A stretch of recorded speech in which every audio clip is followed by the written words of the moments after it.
Halo teman-teman ATLM Indonesia, kali ini kita membahas soal-soal tryout uji kompetensi teknologi laboratorium medik di channel ATLM Indonesia, khususnya bagi teman-teman ATLM mahasiswa-mahasiswi yang akan mengikuti uji kompetensi ya sesuai jadwalnya sebanyak 3 kali dalam setahun ini ya. Nah, soal bagi ini sudah kita masuk ke bagian 96. Materi kita ya, hematologi sesi 4. Yang mana di sesi 4 ini saya lebih memfokuskan ke soal-soal perhitungan dengan rumus dan pemecahan masalahnya nanti ya. Dan kedalamannya ini untuk diploma 3 dan diploma 4 teknologi laboratorium medik. Nah, oke, langsung saja kita mulai materinya sebagai berikut. Semoga teman-teman dapat menyimaknya dan bisa mempersiapkan alat tulisnya untuk berhitung ya. Oke. Soal nomor 1. Seorang ATLM melakukan pemeriksaan di laboratorium hematologi dengan menggunakan sebuah alat. Alat yang digunakan oleh ATLM tersebut mempunyai ciri-ciri terbuat dari kaca. Pada salah satu ujungnya mengerucut, terdapat skala 0,5, 1, 11. Tertulis ya. Pada penampangnya ada bagian yang mengembung dan ada di dalamnya terdapat bola putih yang mengembung. Kan bola putih, kaca putih ya. Pertanyaannya, apa nama alat instrumen yang digunakan oleh seorang ATLM di atas? Yang A pipet Sahli hemometer, yang B pipet tetes Pasteur, yang C pipet volume gondok, yang D pipet toma eritrosit, atau yang E pipet toma leukosit. Jadi jawabannya di sini sesuai dengan ciri-cirinya, yaitu pipet toma leukosit. Kita tahu pipet toma leukosit ini pipetnya ciri khasnya yaitu terdapat kaca putih ya di dalam bagian gelembungnya atau bagian yang gondoknya. Kemudian ada skala 11, itu sudah meyakinkan bahwa ini adalah pipet toma eritrosit. Ditambah lagi dengan skala 0,5 dan 1. Ini tempat mengencerkan atau mengisap jumlah spesimen darah. Kita pindah, lanjut ke soal nomor 2. Kita mulai berhitung ya. Di soal nomor 2, nomor 1 pemanasan saja. Seorang ATLM sedang melakukan pemeriksaan indeks eritrosit. Hasil yang didapatkan ATLM tersebut, jumlah eritrosit 4.500 per mikroliter. Kadar hemoglobin 13 gram per dl dan nilai hematokrit 38 volume persen. Pertanyaannya ya, berapa nilai mean corpuscular volume atau MCV ya, atau volume eritrosit rata-rata, atau HER atau apa HER ya kan? Pada hasil pemeriksaan laboratorium di atas. Jadi di sini mencari MCV ya. Nah, MCV. Jawabannya A81 fl femtoliter ya. Yang B82, yang C83, yang D84, atau yang E85. Nah, jadi sini yang perlu teman-teman siapkan dulu yaitu di sini adalah rumus MCV dulu ya. Dan tinggal teman-teman bolak-balik saja kalau salah memasang HB, misalnya HB per eri atau hematokrit per eri atau terbalik eritrosit per HB, itu nanti hubungkan dengan nilai normalnya, maka akan ketemu nanti ya. Nah, oke, jawabannya di sini kalau teman sudah menghitung yaitu 84 fl femtoliter. Nah, bagaimana cara menjawabnya? Ini MCV sama dengan hematokrit bagi eritrosit kali 10 fl. Nah, untuk mudahnya kalau MCV itu kita analogikan seperti ini saja. Hematokrit adalah PCP, pixel volume. Jadi kalau untuk melihat CV berarti CP juga di atas, pembaginya ERI. Kan gampang itu. Jadi PCP bagi ERI kali 10 atau hematokrit bagi ERI kali 10. Mengingat rumusnya mudah saja. MCP kalau ada CV-nya berarti CP di atas juga. PCV dibagi eritrosit kali 10 femtoliter. Lalu di sini kita masukkan angkanya 38% dibagi 4,5 juta. Jangan lupa diubah dulu 4.500.000 menjadi 4,5 dikali 10 FL. Keluarnya 84,44 FL. Jadi ini yang D ya jawabannya, yang matching ya dengan perhitungan kita secara matematika manual. Kita pindah lanjut ke soal nomor 3. Seorang ATLM ragu hasil perhitungan jumlah sel leukosit yang dikerjakan. Hasil terdapat 12.000 leukosit per mikroliter darah. Akan tetapi ketika menghitung slet apusan darah tepi, banyak ditemukan eritrosit yang berinti. Dari hitung jenis leukosit yang dilakukan, didapatkan tiap 100 leukosit ada 20 sel darah merah berinti. Pertanyaannya, berapa jumlah leukosit yang sebenarnya harus dilaporkan? Berarti di sini sudah dikoreksi ya. Sebagai esensialnya di sini bahwa yang diinginkan oleh pembuat soal ada 20% dari 12.000 yaitu normoblas. Nah, dia ada opsi pilihannya, pertama 7.000 leukosit per mikroliter, yang B 8.000, yang C 9.000, kemudian D 10.000, yang E 11.000. Nah ya, leukosit per mikroliter. Jadi di sini konsepnya dari 12.000 ya kan, ada 20% normoblas. Jadi kurangi ya 12.000 kurangi 20%-nya. Seperti itu yang diinginkan oleh pembuat soal. Nah, jawabannya adalah sesuai pembuat soal, yaitu 10.000 leukosit per mikroliter. Apakah benar? Nah, kita hitung ya. Normoblas yang kita hitung dulu, leukosit dikali normoblas bagi 100. Kan seperti ini. Ya kan? Nah, lalu kita kali silang. 12.000 dikali 20 dibagi 100. 2.400. Ya kan? 2.400 normoblas yang ditemukan dari 12.000.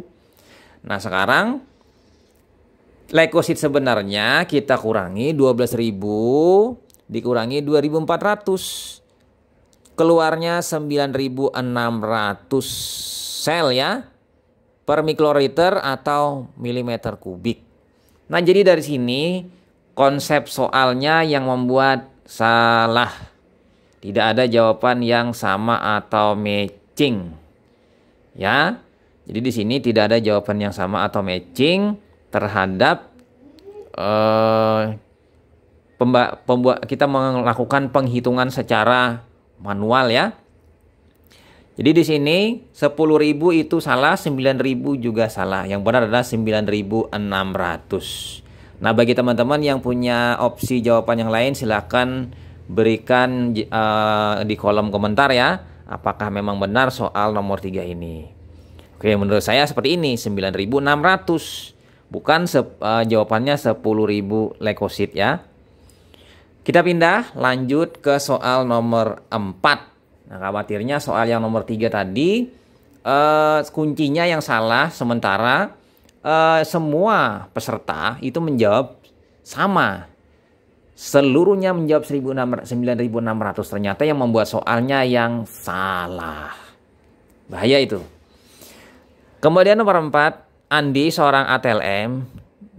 Dia bekerja di suatu laboratorium klinik Pratama. Di laboratorium tersebut, metode pengukuran kadar hemoglobin masih menggunakan cara semi otomatik, yaitu cara cyanmet hemoglobin.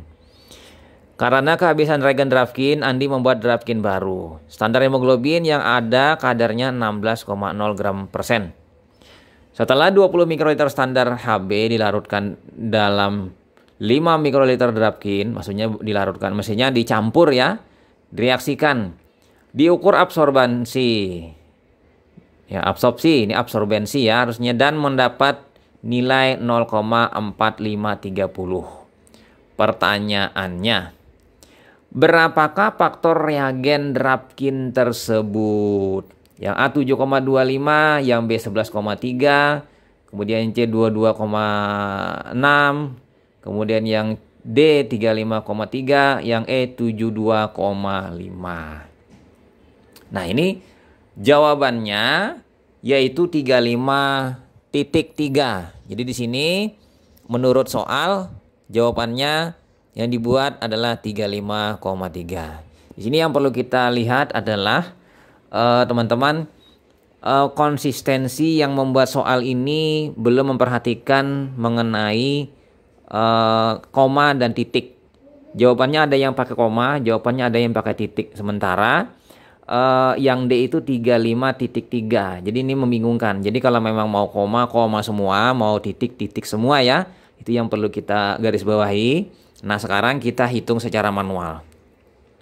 Faktor sama dengan, ya kan, faktor HB, konsentrasi standar HB kan 16,0 itu. Dibagi absorben standar HB 0,4530. Nah, lalu dapatnya 35,32. Nah, sekarang untuk garis bawah saja teman-teman, ini kuncinya. Karena pengalaman saya bekerja sudah lama mengenai pembuatan faktor HB ini, satu kuncinya ya teman-teman, bahwa apabila kita memipet 20 mikroliter tambah 5 ml atau ditipiskan 10 mikroliter tambah 2500 mikroliter, ini faktornya tidak akan pernah jauh dari 35 sampai dengan 37 atau 38, 35 sampai 38 lah. Sekitar itu ya, 35 sampai 38. Yang mana setiap pabrikan pada kondisi default dia menuliskan 36,77 atau 36,7. Jadi plus minus dari nilai 36,7 bisa turun ke 35, bisa turun naik ke 37 ya. Nah, itu kira-kira sebagai bocorannya. Jadi yang namanya faktor 7, 11, 22, 72 itu tidak ada, nanti bukan terlalu jauh. Yang benar adalah sekitar 36-an atau 35, 37 ya. Ini kalau ada HB seperti ini ya teman-teman, dengan syarat pemipetannya 20 dan 5 ml atau 10 dengan 2,5 ml. Nanti kalau diubah volume dari Drapkinnya misalnya jadi 2 ml, nah ini akan berubah lagi. Itu tapi yang idealnya ini sebagai kuncinya ya teman-teman, supaya nyaman nanti menjawabnya. Kita lanjut teman-teman, soal nomor 5. Pasien seorang pria usia 62 tahun dengan riwayat batuk beberapa minggu dengan riwayat pernah BTA positif. Dokter meminta pemeriksaan LED. Bahan pemeriksaan LED laju endap darah ya, menggunakan antikoagulan natrium sitrat 3,8%. Pertanyaannya, berapa perbandingan darah dengan antikoagulan pada kasus tersebut?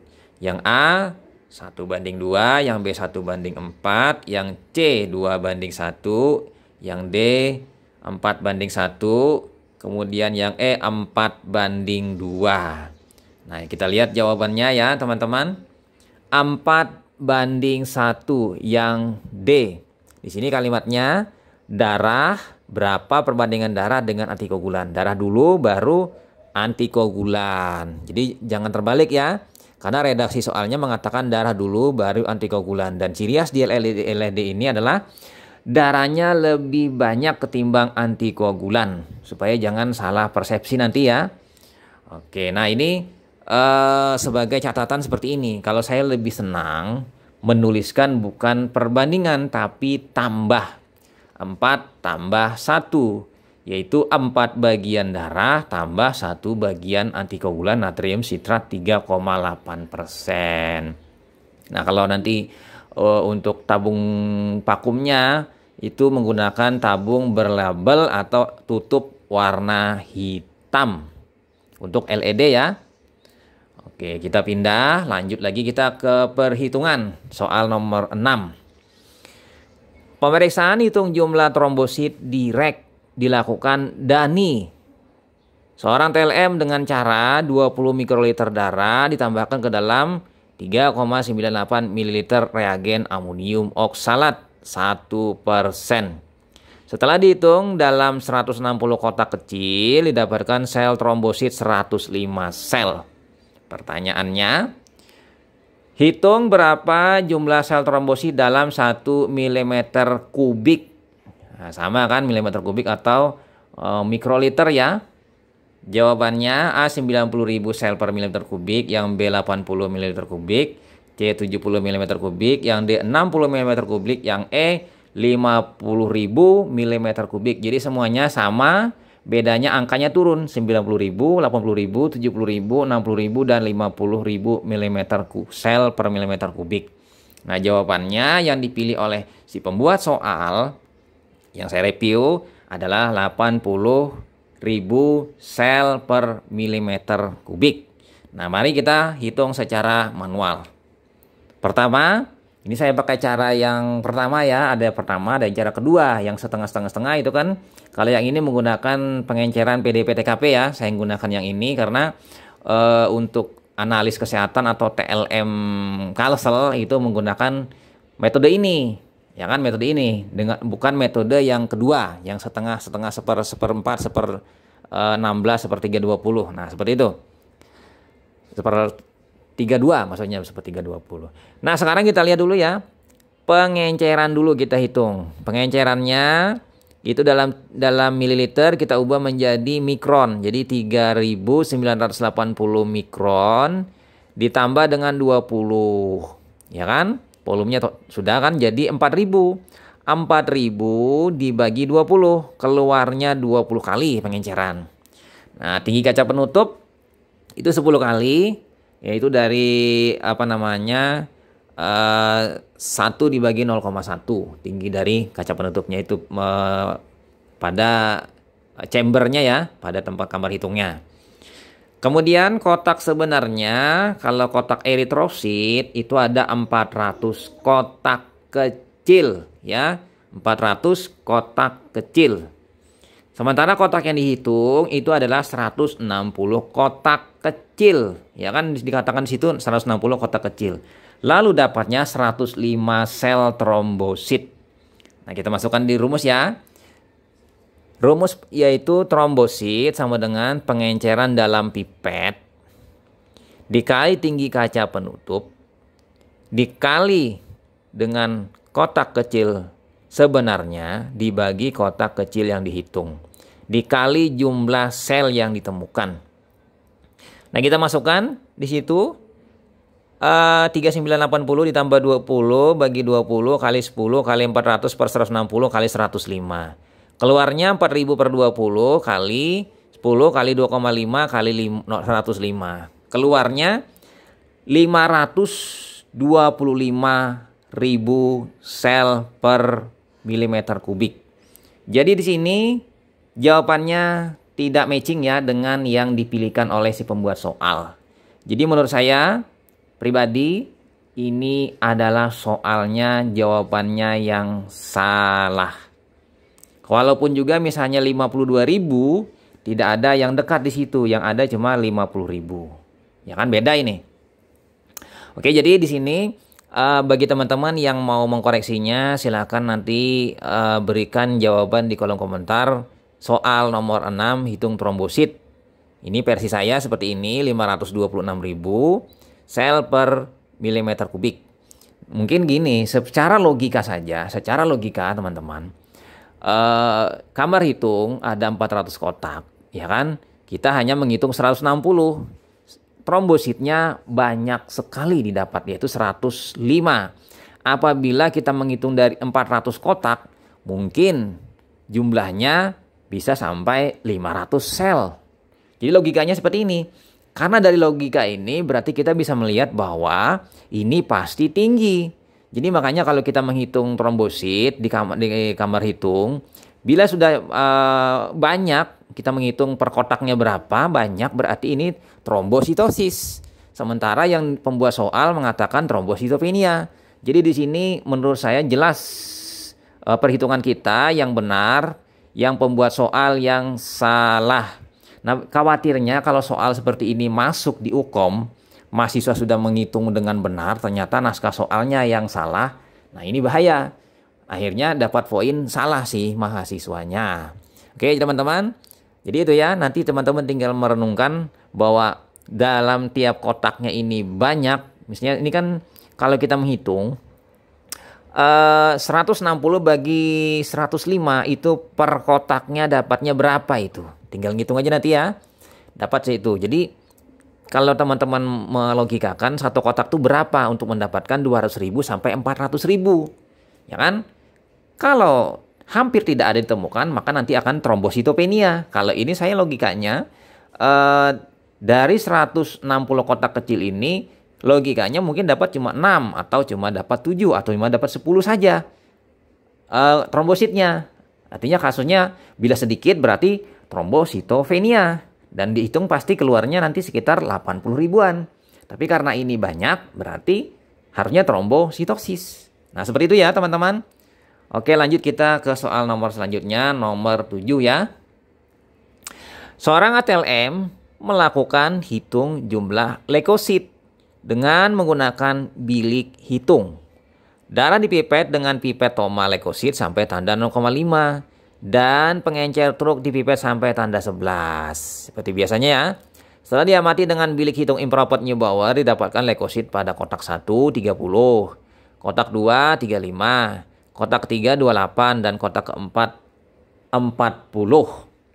Pertanyaannya, berapa jumlah leukosit absolut per mikroliter darah? Yang A, 5.500 sel per mikroliter, yang B, 6.650 sel per mikroliter, yang C, 3.325 sel per mikroliter, yang D, 4.500 sel per mikroliter, atau yang E, 6.000 sel per mikroliter. Jawabannya yang tepat adalah 6.650 sel per mikroliter darah. Oke, mari kita hitung bersama. Nah, pengencerannya kita bisa melihat bahwa volume di bagian gondok itu adalah 10. 11 itu, tanda 11 itu berarti satu bagiannya di batang bagian yang berskala untuk memipet darah. Jadi bagian yang lurusnya ditambah dengan yang gondoknya itu 1 tambah 10 berarti kan 11. Makanya sampai tanda 11. Nah, lalu kita memperhitungkannya yaitu bagian 10 tadi 0,5 darah yang masuk. Berarti volume pengencernya adalah 9,5 ditambah 0,5 darah. Dibagi 0,5 keluarnya 20, berarti pengencerannya 20 kali ya. Tinggi kaca penutup 10. Kotak leukosit yang kita hitung adalah 4 bidang. Saya tidak setuju dengan istilah kotak 1, kotak 2, kotak 3, dan kotak 4. Tapi bidang saja. Bidang itu, satu bidang leukosit itu setara dengan 400 kotak kecil eritrosit. Nah, lalu sel yang ditemukan yaitu 30 tambah 35 tambah 28 tambah 40. Keluarnya 133. Sudah masuk datanya, lalu kita masukkan ke rumus. Leukosit sama dengan PDP kali TKP kali jumlah leukosit yang ditemukan dibagi 4 bidang.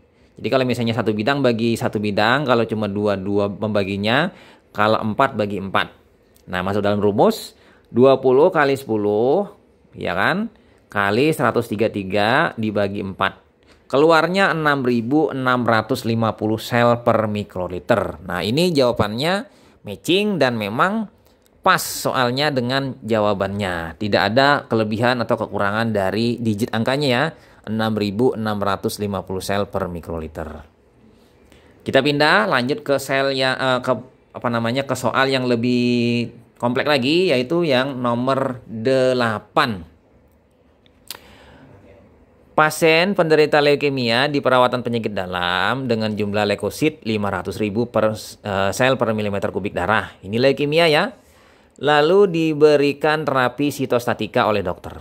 Esok harinya diperiksa kembali jumlah leukosit untuk melihat penurunannya. ATLM yang bertugas melakukan penghitungan menggunakan hematologi analyzer mengalami gangguan sehingga harus menggunakan manual. Jadi alatnya gangguan ya. Dengan cara manual lalu dipipet 2000 mikroliter larut antruk, dibuang 10 mikroliter diganti dengan 10 mikroliter darah. Tinggi kaca penutup 0,1 mm dianggap 10 kali, yaitu 1 dibagi 0,1 mm. Dalam 2 bidang besar leukosit 2 kali 16 kotak sedang, ya kan? Satu bidang itu ada 16 kotak sedang. Terdapat leukosit 100 sel. Jadi ketemu 100 sel. Pertanyaannya, berapa jumlah sel leukosit penderita tersebut? Yang A, 50.000 sel per milimeter kubik darah. Yang B, 250.000 sel per milimeter kubik darah. Yang C, 100.000 sel per milimeter kubik darah. Yang D, 300.000 sel per milimeter kubik darah atau 150.000 sel per milimeter kubik darah. Jadi di sini bedanya 50, 250, 100, 300, dan 150. Jadi jawabannya menurut soal ini yaitu 100.000 sel per milimeter kubik darah. Jadi penurunannya dari 500.000 menjadi 100.000. Nah, kita lihat dengan cara penghitungan manual ya teman-teman. Nah di sini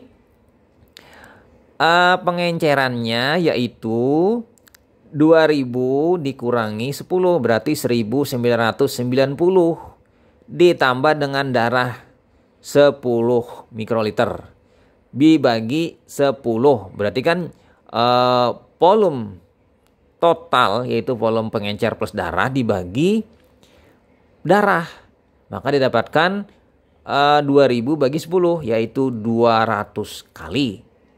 TKP-nya 10. Kotak leukosit yang kita hitung 2 bidang. Lalu dalam 2 bidang ini ditemukan sel 100 sel. Nah sekarang sudah datanya siap. Lalu kita hitung dengan cara rumus. PDP pengenceran dalam pipet dikali tinggi kaca penutup dikali sel leukosit dibagi 2 bidang. Yaitu 200 kali 10 kali 100 bagi 2. Ya kan? Dapatnya 100.000 sel per mikroliter. Jadi matching ya 100.000. Nah di sini teman-teman dalam kondisi leukemia itu pipet leukosit tidak bisa digunakan lagi. Jadi harus menggunakan pipet eritrosit untuk pengenceran yang lebih tinggi. Karena kenapa? Pipet leukosit tidak bisa pengencerannya mencapai 200 kali atau 600 kali bahkan 1000 kali atau 500 kali. Beda dengan pipet eritrosit yang mampu pengencerannya lebih tinggi. Yang mana di sini leukositnya bila 500.000 yang kita periksa, maka nanti akan menumpuk di dalam kamar hitung sehingga sukar dilihati pada garis-garis baginya. Lebih baik kita naikkan pengencerannya itu dengan mengganti pipet leukosit dengan pipet eritrosit ya. Tapi perhitungan tetap sama dan konsisten mengikuti cara leukosit. Hanya bedanya kita menggunakan pipet eritrosit untuk pengencernya. Nah, kita pindah lanjut ke soal nomor 9. Pemeriksaan trombosit pada pasien demam berdarah dengue DBD menggunakan larutan amonium oksalat 1%. Ditemukan sel sebanyak 12 sel dalam 400 kotak kecil. Nah, ini 400 kotak kecil dapatnya 12, sedikit. Tinggi kaca penutup 0,1 mm diperhitungkan 10 kali. Pengenceran pipet 0,5 di pipet darah dengan pipet toma eritrosit. Pengenceran hingga 101 tandanya. Dan bilik hitung improper Neubauer Brickland yang digunakan. Jadi Brickland ini bedanya dengan yang biasa, improper Neubauer biasa. Kalau improper Neubauer biasa itu kotaknya itu yang putih, garisnya yang gelap. Kalau Brickland terbalik. Kotaknya yang agak gelap, garis baginya yang terang. Jadi alangkah baiknya teman-teman beli improper Neubauer Brickland ketimbang yang improper Neubauer yang biasa. Nah pertanyaannya, berapa jumlah trombosit pasien tersebut? Yang A 240.000 sel per milimeter kubik darah, yang B 120.000 sel per milimeter kubik darah, yang C 60.000 sel per milimeter kubik darah, yang D 24.000 sel per milimeter kubik darah, atau yang E 12.000 sel per milimeter kubik darah. Di sini kata kuncinya pasien dengan DBD. Jadi kalau pasien dengan DBD 240.000 dicoret, bahkan 120.000 mungkin bisa dicoret. Jadi teman-teman jawabannya fokus yang C, D, E. Boleh juga yang B, tapi A hapus. Itu aja mungkin sebagai anunya. Kalau tanpa perhitungan nanti ya. Karena DBD itu trombositopenia. Nah, jawabannya yang benar adalah 24.000 sel per milimeter kubik darah. Nah, cara ngitungnya bagaimana? Coba kita hitung.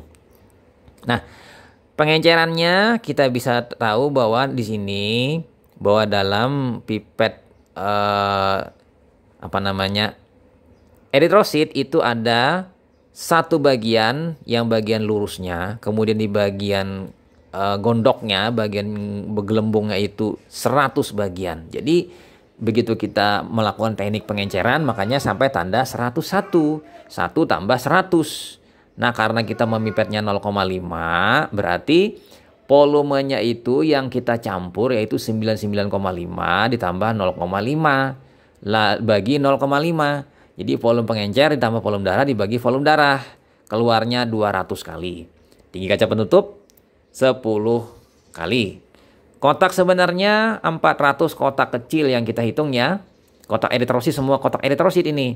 Lalu dalam kotak 400 kotak eritrosit tadi ada 12 sel yang kita ketemukan. Nah, lalu masuk ke rumus. Trombosit sama dengan PDP, pengenceran dalam pipet ya, kali TKP, tinggi kaca penutup, yang kemudian dikali KKS, kotak kecil sebenarnya, yaitu 400.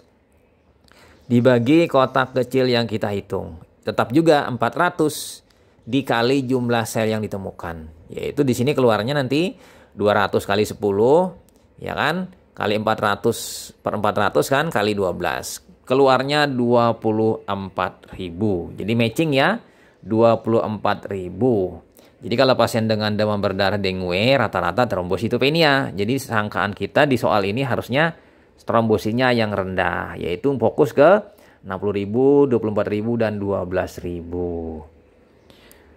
Oke, pindah kita lanjut ke soal selanjutnya, soal nomor 10, nomor terakhir ya. Pada pemeriksaan darah rutin, seorang analis memerlukan 3 ml darah. Untuk mencegah terjadinya aglutinasi, pada sampel perlu penambahan antikoagulan EDTA. Ini bukan aglutinasi ya, penggumpalan atau pembekuan. Nah, ini konsep soalnya salah sudah ini. Ada dua pilihan bentuk EDTA yang bisa digunakan, yaitu EDTA padat atau EDTA cair 10%. Jika menggunakan EDTA padat atau cair, berapa jumlah EDTA yang diperlukan untuk mencegah pembekuan 3 ml?